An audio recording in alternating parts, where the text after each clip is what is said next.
Halo semuanya. Selamat datang di channel Secret Computer ID. Pada video kali ini saya akan membuat logo menggunakan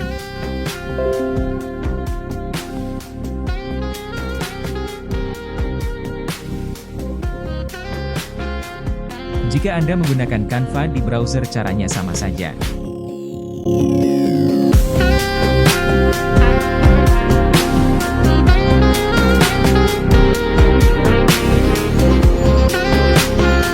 Anda bisa menggunakan template yang disediakan oleh Canva, atau Anda bisa membuatnya sendiri.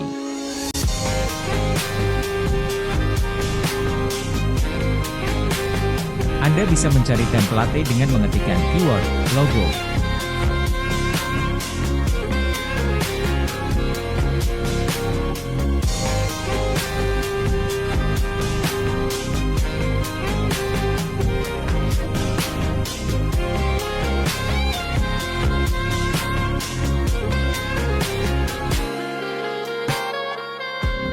Untuk membuat desain sendiri Anda bisa menekan Buat Desain atau Create Design di sebelah pojok kanan atas.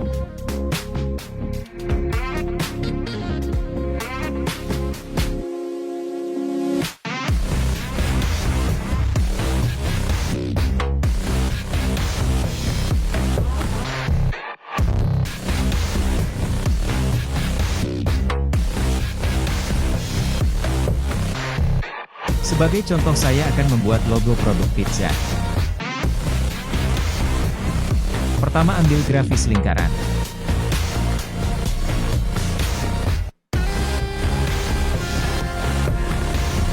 Untuk memperbesar objek, Anda bisa menarik titik yang ada di pojok objek.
Saya akan mencoba yang memakai template dan edit sedikit.